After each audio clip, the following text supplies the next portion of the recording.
खुद को compete कैसे करें और अपने आप को challenge कैसे करें, क्यों हमें ही पता होता है कि हमारे प्लस पॉइंट क्या है, हमारी वीकनेस क्या है, तो हाउ टू चैलेंज आवरसेल्फ। देखो, अगर आज तुम्हें दौड़ने के लिए कहा जाए तो कितने किलोमीटर दौड़ जाओगी? 1। लेकिन क्या तुम्हारी क्षमता सिर्फ 1 किलोमीटर दौड़ने की है? नहीं, नहीं ना। अगर आज मैं तुमसे दौड़ने के लिए कहूं तो तुम सिर्फ 1 किलोमीटर दौड़ पाओगी, ऐसा तुम कह रही हो।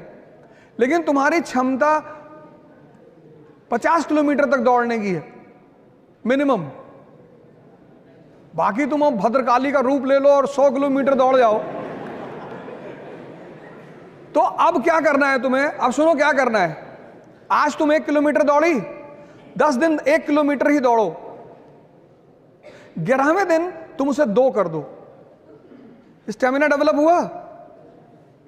ऐसे जीवन में भी करना है। इस पे नजर रखने के लिए एक डायरी बगल में रखनी है। ये सब चीजें मैंने अभी कहा ना कि कुछ लोग क्या करते हैं, पहले दिन सारी ताकत झोंक देते हैं, ताव में कोई काम नहीं करना है। सीखने में टाइम लगता है, चाहे वो साइकिल चलाना सीखना हो और चाहे पढ़ना सीखना हो, उस टाइम तुम्हें देना ही पड़ेगा। साइकिल चला लेती हो? पहले दिन चलाने लगी थी? नहीं। जब तुम सीख जाओगी, अब तुम सीख गई तो हाथ छोड़ के भी साइकिल चला रही हो। एक डायरी अपने पास रखो, उसमें अपना नाम लिख के अपना डेवलपमेंट ग्राफ बनाओ और उस डायरी को भगवान की तरह पूजा करो उसकी। तुम्हारा शेड्यूल नहीं टूटना चाहिए। जैसे आज तुम्हें मूवी देखने जाना है तो तुम जाओ, लेकिन कल अगर तुम्हारा मूवी का शेड्यूल नहीं है तो भगवान भी अगर उतर के तुमसे कहे मूवी देखना जाना है तो तुम्हें नहीं जाना है। इसलिए बचपन में स्कूल में हमें एक बड़ी प्यारी चीज मिली थी, डायरी। डायरी मतलब डिसिप्लिन। तो ये काम करो, डायरी बनाओ और अपनी स्टेमिना को अपने हिसाब से आगे बढ़ाते चली जाओ। कितने सारे लोग हैं जो तैयारी कर रहे हो। कुछ लोग तो 5-5 साल 10-10 साल तैयारी करते हैं। इलाहाबाद में मैं सेमिनार ले रहा था, एक साहब बैठे हुए थे सेमिनार में, तो मुझे लगा किसी लड़के के गार्जियन है, पेरेंट्स हैं। तो सेमिनार खत्म, वो मेरे सामने आया। मैंने कहा भाई साहब नमस्कार। बोले नमस्कार सर, नमस्कार। बोले सर एक बात पूछ रही थी। मैंने कहा जी बताएं। बोले एनसीईआरटी पूरी पढ़नी है। मैंने कहा आपका बेटा भी आया है, बच्चा भी आया है? कि नहीं नहीं, मेरे भी यूपी पीसीएस में 2 अटेम्प्ट बचे हैं। पाषाण काल से तैयारी कर रहे हैं। कुछ तो उम्र ज्यादा थी और कुछ शायद परेशानियों ने उम्र को बढ़ा दिया था। तैयारी 1 साल होती है बस, उसके बाद कोई तैयारी नहीं होती। सबसे पहला काम आप ये करिए कि आप अपने इस दिमाग को जिंदा करिए। जिस चीज के सामने आप पढ़ते हैं कम से कम उसे जानने की कोशिश करिए। कितनी बार आप रिक्शे पे बैठे होंगे, लेकिन अगर मैं अभी इस क्लास में पूछ लूं कि रिक्शे की शुरुआत किस देश में हुई, तो शायद इस क्लास में बैठा हुआ कोई व्यक्ति बताएगा। क्यूरियोसिटी तो खत्म ही कर दी आपने, जो ज्ञान की मां कही जाती है, क्यूरियोसिटी। बहुत सारे लोग आप कंपटीशन की तैयारी करेंगे। वो तैयारी एक दिन की नहीं है। कोचिंग तो तैयारी का एक बहुत छोटा हिस्सा है, बहुत छोटा। कोचिंग का रोल कितना? 20%, उससे ज्यादा नहीं होता किसी भी कोचिंग का। किसी भी कोचिंग का जो रोल होता है वो 20% होता है। आज तो मतलब ऐसा लग रहा है कि सब कुछ कोचिंग ही कराएगी, इसलिए जो 90% कोचिंग के भरोसे जाते हैं वो बैठे ही रहते हैं। सिर्फ 20% रोल कोचिंग का होता है। वो कौन सा रोल होता है? जब आप किसी परीक्षा में जाते हैं तो उस परीक्षा की एक आवश्यकता है, उसकी एक संरचना है, उसका एक तरीका है। अब भीष्म पितामह से बहुत सारे लोग लड़े, उनको नहीं पता था कि शिखंडी को सामने खड़ा करना है। अगर उनको पता होता तो वो भी हरा देते भीष्म पितामह को।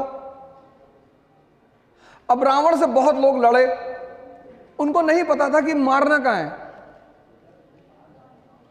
अगर एक बच्चे को पता होता कि रावण की जान नाभि में है, डाल के घुमा देता। किसी परीक्षा का एक अप्रोच होता है। आईएएस में प्रीलिम्स क्या है, मेंस क्या है, इंटरव्यू क्या है, कोचिंग आपको इस पैरामीटर पे पढ़ाती है। बस पहला काम ये करती है। दूसरा जो सबसे बड़ा काम करती है, जो उसका सबसे इंपॉर्टेंट काम है, वो है आपको 1 साल डिसिप्लिन में रख के तैयारी कराती है। आपको पता है कि आज क्लास में जाएंगे, आज 3 घंटे में ये चैप्टर पढ़ाया जाएगा। जो सर अभी कह रहे थे कि मैंने अपने किसी वीडियो में कहा कि जो आदमी होमवर्क करेगा, होमवर्क का मतलब कंसोलिडेशन। आज के युवाओं में जो सबसे बड़ी कमी पैदा हो गई है, ज्यादातर उन्होंने मनन करना छोड़ दिया है। मनन और अध्ययन मनन के बिना निरर्थक है। और मनन आपका छीना किसने? कुछ समय तक तो टीवी ने छीना। और ये जो जहर आप हाथ में लिए हो, बड़ा अच्छी कंपनी है एप्पल। एक एप्पल हजरत आदम ने खाया था, तो जन्नत से जमीन पर आ गए थे। एक आप खा रहे हो। कोचिंग सिर्फ 2 काम करेगी। एक, आपको उस परीक्षा की संरचना से अवगत कराएगी कि साहब प्रीलिम्स में ऐसा होता है, इस तरह के क्वेश्चन बनते हैं, मेंस में ऐसा होता है, इंटरव्यू में ऐसा होता है। और दूसरी चीज, आपको पूरे साल डिसिप्लिन रखेगी। जैसे आप कॉलेज आते हो, आप डिसिप्लिन रहते हो, ऐसे वो आपको डिसिप्लिन रखेगी। और 10 महीने में पूरा सिलेबस 3 घंटे के हिसाब से खत्म करा देगी। और उस 10 महीने में आपकी मुलाकात कुछ अनुभवी टीचरों से होगी जो उस विषय के लूप होल्स को समझते होंगे कि इस विषय को कैसे पढ़ा जाना चाहिए, इस विषय का इंपॉर्टेंस क्या है। आप किसी भी विषय को पढ़ो, सुन लो, इस सवाल का आंसर सुन लो। आप किसी भी विषय को पढ़ो, आप ये पहले पता करो कि इस विषय को क्यों पढ़ना है। आप पढ़ते हो रटने के लिए, आप पढ़ते हो नौकरी पाने के लिए, क्यों? अगर आज तुम पूरा नेशनल इनकम चैप्टर तैयार कर लो तो तुम्हें यह पता चल जाएगा कि इस देश में कहां कहां से पैसा आ रहा है, क्या आमदनी का स्रोत है, कौन से सेक्टर हमारे वीक हैं, किन सेक्टरों पे हमें काम करना है, किसको हम मजबूत कर सकते हैं। किसी विषय को, जैसे जिसको ज्योग्राफी नहीं पता वो इन्वेस्टमेंट कैसे करेगा? अगर तुम कश्मीर में जाके आइसक्रीम की फैक्ट्री लगा दो तो ज्योग्राफी 2 पार्ट में डिवाइडेड है, एक फिजिकल, एक इकोनॉमिक, क्योंकि उसका सीधा संबंध है अर्थव्यवस्था से। आज तक औद्योगिक क्रांति अफ्रीका में नहीं हुई। बड़ा पैसा आया अफ्रीका में, मार्शल प्लान से पैसा आया, मोल्टोवा प्लान से पैसा आया, लेकिन वहां औद्योगिक क्रांति नहीं हुई क्योंकि वहां इंफ्रास्ट्रक्चर का साधन नहीं है। 98% अफ्रीका प्लेटो है, नदियां वाटरफॉल बनाती हैं। I is equal to I, infrastructure is equal to industry. जहां इंफ्रास्ट्रक्चर नहीं होगी वहां इंडस्ट्री की संभावना ही नहीं होगी। 1853 में पहली रेलवे लाइन बिछी कहां? मुंबई में। और 1854 में पहली कॉटन मिल लगी कहां? मुंबई में। देखो अंतर संबंध इंफ्रास्ट्रक्चर और इंडस्ट्री का। तो तुम्हें किसी भी सब्जेक्ट को उठाओ तो ये पहले पता करो इसे पढ़ना क्यों है, इसको पढ़ने के बाद मैं क्या समझने लगूंगी। जहां तक रहा सवाल डिसिप्लिन का, डिसिप्लिन एक ऐसी चीज है जो कष्ट से ही आती है। जैसे बैठ के मत पढ़ो, मैंने ये डाइस ले रखी थी, मैं इस पे पढ़ता था, कम से कम 3 से 4 घंटे, 12 घंटे मत करना वरना स्पाइनल प्रॉब्लम हो जाएगी। कुछ लोग क्या करते हैं ना, अत्त मचाना शुरू कर देते हैं। बाबा रामदेव ने जब शुरू में बताना शुरू किया कि कपाल भाती करने से चेहरे पे चमक आती, एक भाई साहब ने 1.25 घंटा कर लिया, किडनी पलट गई, वो 2 महीने आईसीयू में रहे। किसी भी काम की शुरुआत धीरे धीरे करो, डिसिप्लिन कष्ट से आएगा। अपने आप को कष्ट दो और अपने ऊपर नजर रखो। एक शेड्यूल बनाओ और शेड्यूल छोटा बनाओ। सुबह उठो, सोचो आज मुझे 3 घंटा पढ़ना है, बस 1 मिनट। अब 3 घंटे का शेड्यूल बनाओगे तो तुम्हारा मन बगावत करेगा, कहेगा नहीं नहीं 3 घंटे का नहीं 10 घंटा। मन की आदत है बड़े बड़े प्लान बनवाना, करना कुछ नहीं। तुम अगर उसके नेचर को देखो, वो प्लान बनाने में कंजूसी कभी नहीं करता। यही तो उसका खेल है, कहेगा पूरा दिसंबर बैठ के पढ़ना है।